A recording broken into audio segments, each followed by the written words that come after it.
All right, guys, welcome back. Today we're going to do Extremity issue number 9 by Image Skybound. Now, I have made a big mistake. Well, big.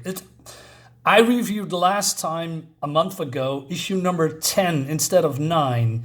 So, yeah. So the order is a little bit, well, it's not really confusing because if you go to issue number 10 and you watch that, it's not really that you think, oh man, I missed so much because I didn't, have the information of issue number 9. There's, of course, some things that's happening here, so we're going to talk about that. So, yeah, so I did 8, 10, and now I'm doing 9 instead of 8, 9, 10. So, mistake on my part. So, without further ado, I'm going to do this anyway so that the story, if people are following it, is making them a little bit more sense or not, because I think this is I think the story is dragging a little bit here and there. I mean, and sometimes I think, okay, I'm really into it, and then the next one is said, oh man, it's just boring. So a lot of people like this. I mean, the people that I spoke, because this story, and I don't really get into it still. Yeah, okay. Maybe that will change. Who knows? Anyway, let's dive in. So we have the so they split in two groups, right? So the Paznini is going into this home of the good guys, breaking in and wants to grab this robot because they are, I don't know, they want to use this power, I guess. And then we have the leader of this homestead. Yeah. Anyway, Thea is being followed by this, or hunted by this dragon. They try to escape, and this one is I don't know, dead, I guess. Not sure. So the hunt continues, but then Rollo and another guy is, they are looking, they're going back to the homestead, right, to the safe place, and they say, hey, there's Paznina down here, and they have Shilo, that's the name of this robot, or this organic robot, I'm not sure. So they decide to attack. So this is the Paznini, these are Roto, that's their clan, I guess, right? So Rollo comes in and he has this battery to activate the robot. But before he can do that, well, he did that basically. And then she says, I'm going to ruin your face like your father ruined mine. So it's all about revenge, right?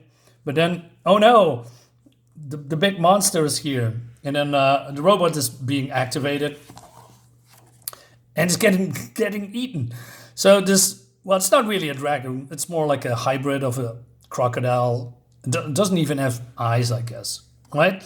So this thing is going on a rampage and plowing through the Paznini army, right? It doesn't matter if there are good guys or bad guys. This creature just wants to eat. But then, well, you can expect what's happening here. The robot is awakened and rips out its heart, and this creature is dead and throws it outside, ending this flying creature. But then we have that, right? So Rollo and Shilo, or whatever this creature's name is, are really bonding, which is weird. I mean, this is a robot. I mean, it's not really, well, is it weird? Maybe, but they act like they are friends for life, but they are just known each other for, I don't know, a couple of days, maybe. It's just weird. It's just weird. Anyway, so the Paznini is trying to escape and they cannot believe what they saw, right? But then this woman says, hey, you will be coming with me now. Wait a minute. This the same person that's been... How? No explanation how you survived? Did you just jump out of the way? How did it happen? Right? So they're being captured. And so mother is being, cared for because she's being attacked by the Paznini. So, and she's calling her mother, but it's not her biological mother. I mean, she's just, the leader of this group, and they want you to just live in peace, right? And she says, Many families have lost someone today because of them. Our people need someone to lead. It's time for you to take my place. Are you ready to hold their burden? Yes, I will carry their hate on my back. And I thought it was just a figure of speech, but it's not, because they are come together here, and they are basically, she's saying that that everyone in this room is being heard by the Paznini, or people in war. And she says, you're gonna hear what they have to say. And this guy says, well, I'm not gonna do that, and he's being gagged. So then the first one comes up, and he says that his wife was been taken, and that she's been killed, and then other people come and they have their own grievances, and they are forced to listen, and then they are, putting the names of the lost ones on this paper, and so this what's the name again?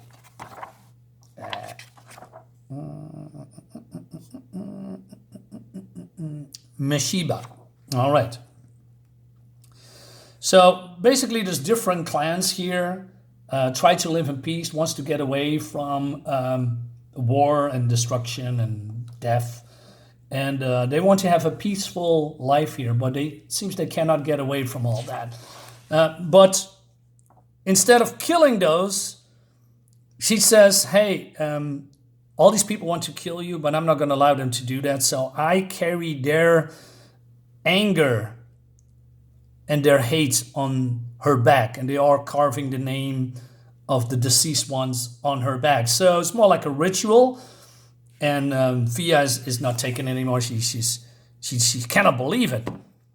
This is how they keep their peace, by cutting up innocent people, good people. And then Rollo comes in and says, hey, Thea, no, the Paznini deserve to be cut. All the lives they've taken, the people they butchered. My mother, Deidre, told me that I was an artist, that who I am was meant to create things, beautiful things. But look at me, I can't do that anymore, right? How is a scarbag going to make this better? So the big butch woman comes in, he says, hey, have you heard of the games, the Paznini games?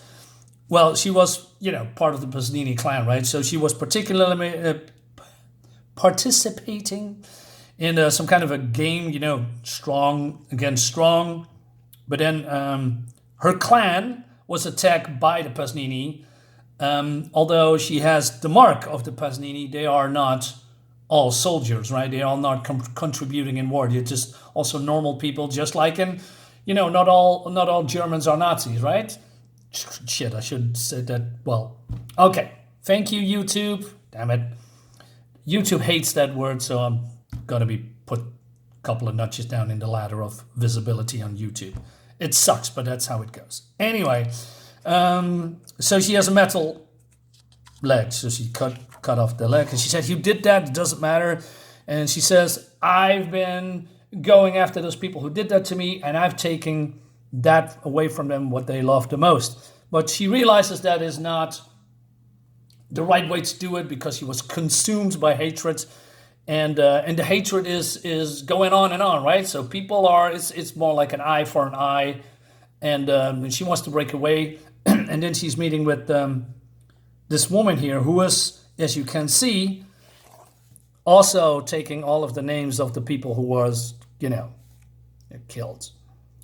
And Thea says, I want to be renamed.